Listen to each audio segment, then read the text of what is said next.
Hey, how you doing? I'm still trying to do just sit back and to the desert. Right by Rich Grass in that area, I'm going to do some desert riding. So, Bobby, how you doing? Still looking good, man. Hang in there. All right.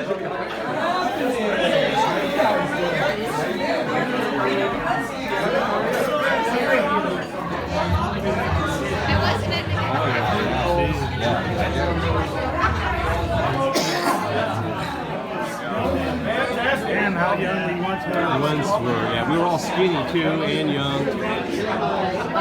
Yeah. A lot more skinny. All right. Fantastic. You do it like this. There we go. I'm here. Hey. Can you see anything in there? My band's playing. Yeah. What's up, Steve? See myself.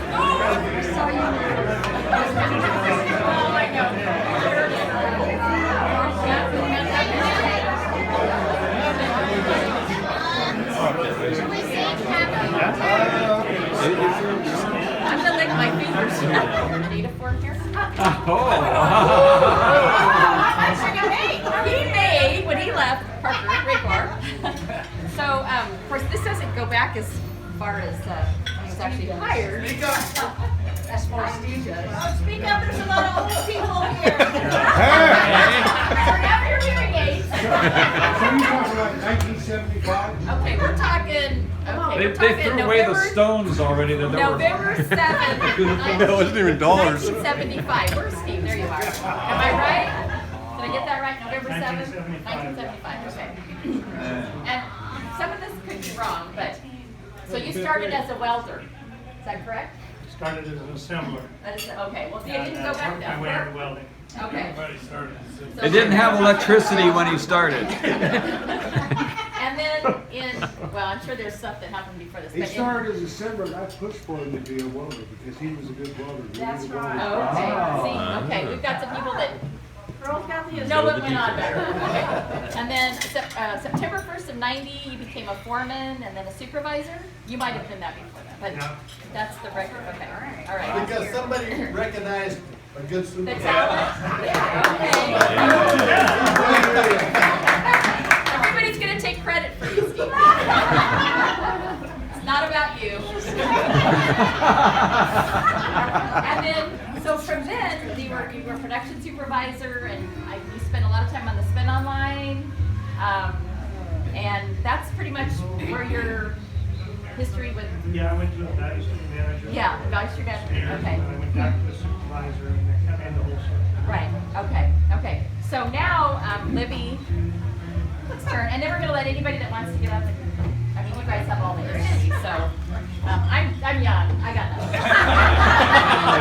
I came many years later. First of all, she's not that young.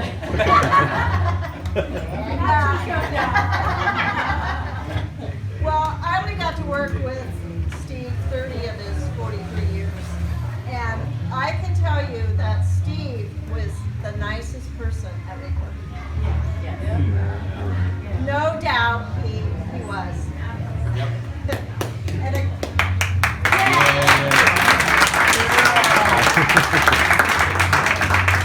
at least he was. The 30 years I worked there, the 13 before, maybe he wasn't so much.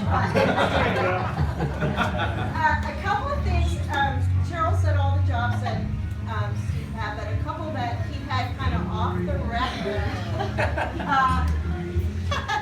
was if you had any problems with EO, who would you want to talk to you but the nicest person at Racor? So whenever HR got a call, they would call Steve and he would go talk to him. Honest, Awesome. true story. I didn't even know they had anything like that.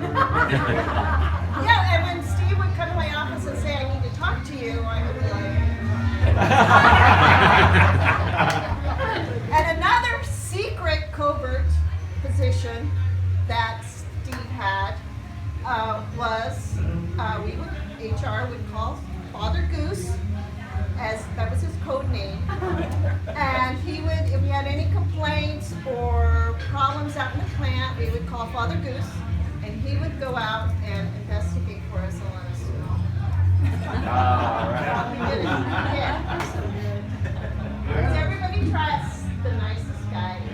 That's right. Yeah. That's right. I hadn't heard that one.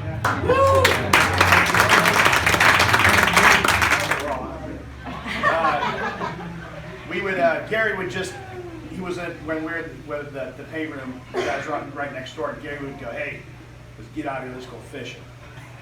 So I'm like, well, I can't use my personal leave, I have to save it, got a young family. He goes, go talk to Steve, and I'll meet you. I don't know, Gary. He said, I'll be in the truck, so hurry up. So I've gone up to Steve before and I go, hey, listen, I can't use my personal leave, but me and Gary have to go fishing. He's in the truck right now, and I'll take care of it. You've got vacation.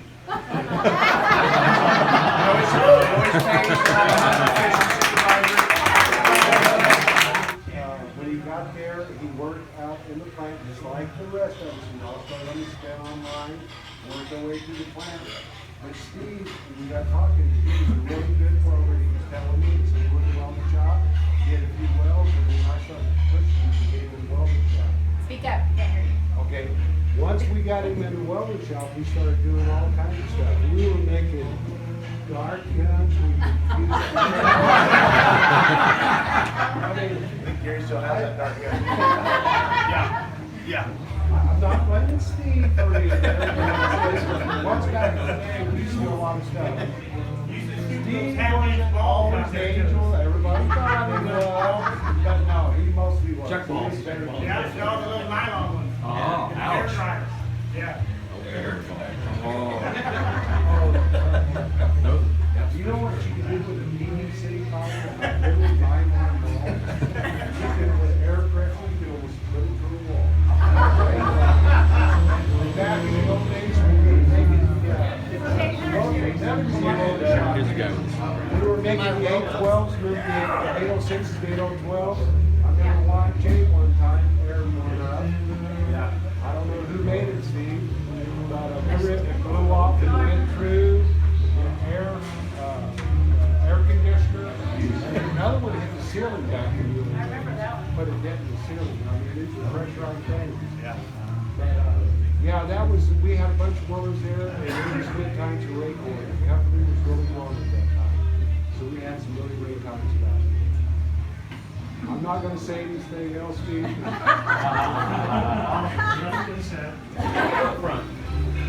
Me and Steve were talking about vision, actually, and he was telling me that he was down at Potts Grove, and he threw out a worm and he got a bite on something. He goes, it was big. And I said, well, where at? And he described the place perfectly. And we had a chemical spill at Racor, and I got off work early. Who spelled it? I always kept it here. So I went over to Potts Grove, and I found the spot that he was talking about. And I went down there, and I wasn't expecting anything. I just put on a little dilly worm and threw it out there.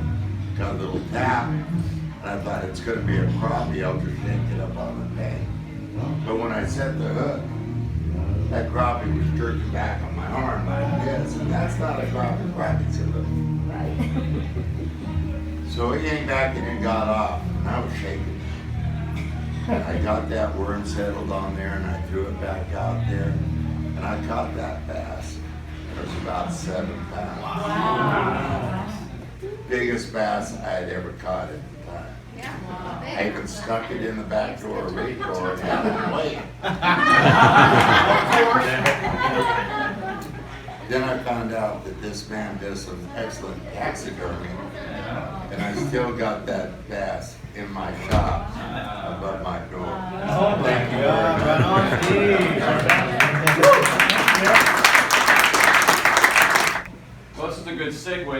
talking about fishing. I need a glass here because we're going to have a toast when I'm done.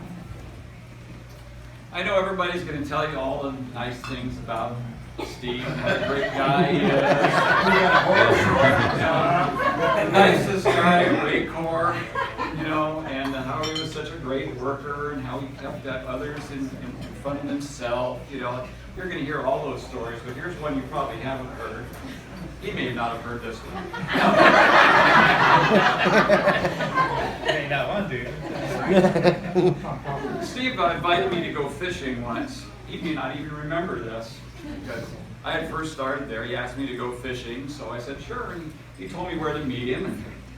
So I was there early, and I was down at the boat dock waiting for Steve to show up, and here he comes, you know, walking along, got his gear. He walks up and he starts walking down toward the dock, and I'm looking at the back side of him, and I see the back of his breeches are missing.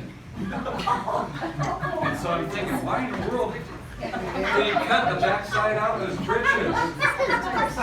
So I asked him, I said, Steve, why'd you cut the back side out of your breeches?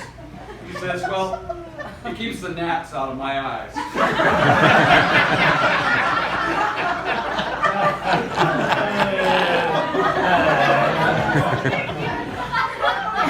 let's see if I can get this toast together here. I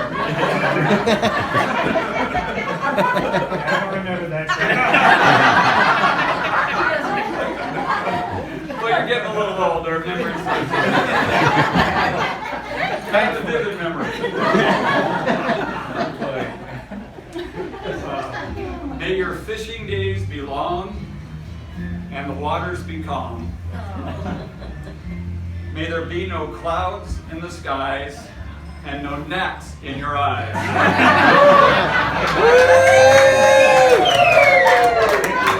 He's such a good welder.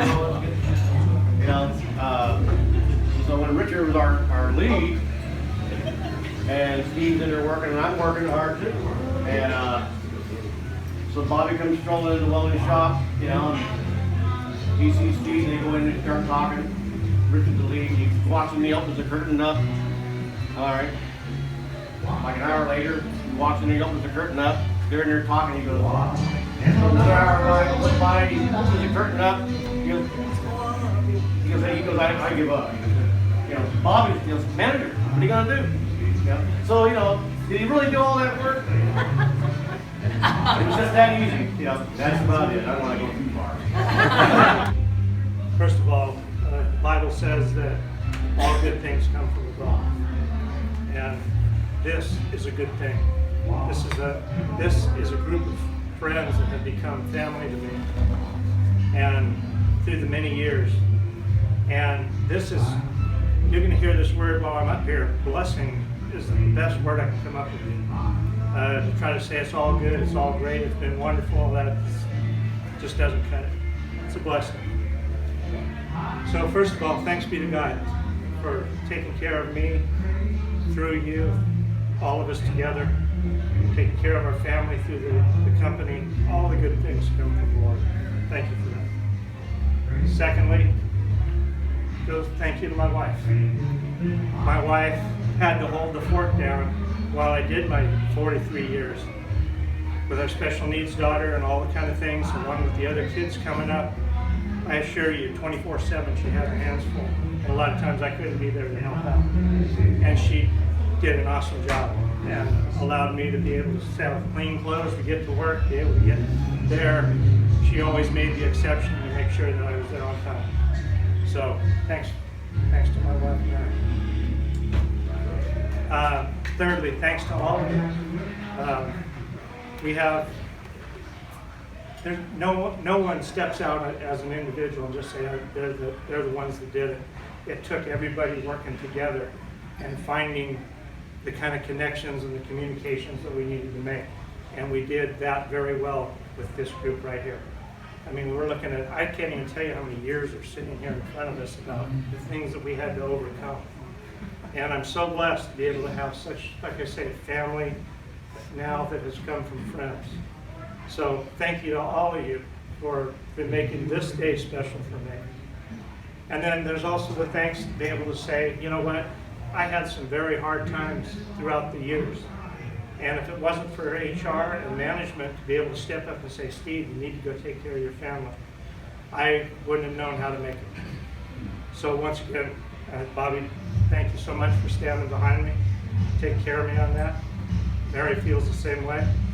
And Libby, all of HR, always there to be able to say, take care of your family, and you knew what I was up against. So God's blessings to all of you. It's just been, it's wonderful. I can't even think that this isn't really continuing. I see everybody here, and it's just like another day, you know what I mean?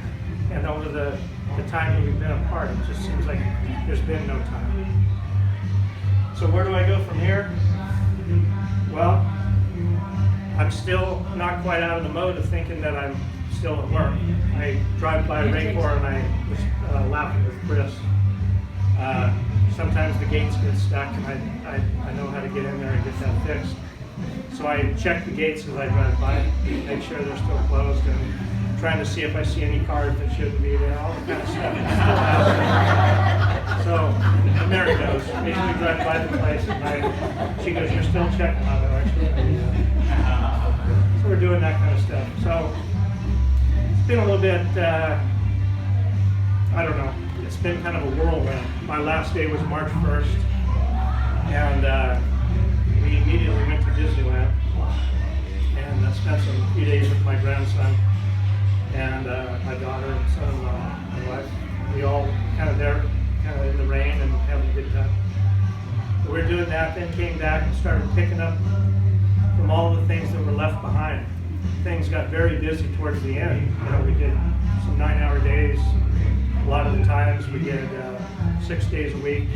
We did a lot of things to try to keep this thing going and close it up properly, I guess you'd say. And so with that, everything at home fell apart. I mean, fences started to fall. There's vehicles need oil change. Everything under the sun started coming at me. And so there's a pile there that still looks like a mountain to me. So I've been whittling away at that a little bit these last couple of weeks, trying to get a little bit of a foundation set so I know exactly what we're going to do. We talk about maybe getting a trailer and maybe traveling a little bit. On the bright side, we have a new grandbaby coming. Will be around in September. Be a baby boy, and that's for my son Matt in Texas. So I imagine we're going to be doing some traveling there to get to Texas. What else? I've got hobbies running out of my ears, so I can stay busy doing just a bunch of things. I'm not worried about that. It's just trying to keep the balance and not get too caught up in any one thing. But again, I consider myself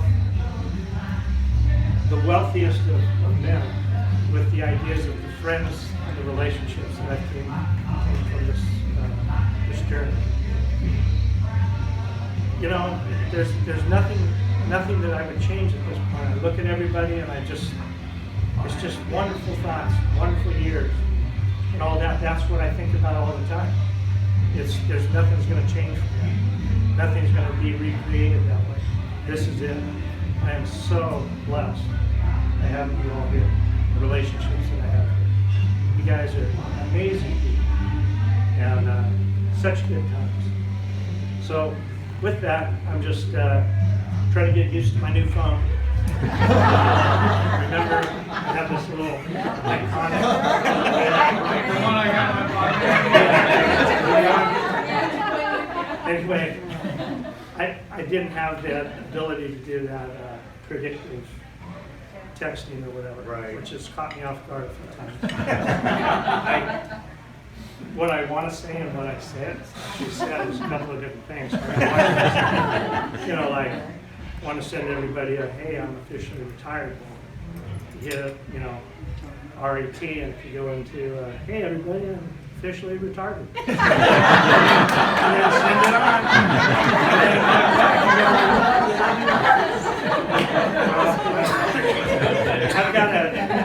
I've got to be careful. careful on that. But I'm learning to fly. I call it a 747 because it's easier to fly a 747 than to learn this thing. But other than that, yeah, I'm just again trying to find my way. With the passing of our daughter, it's been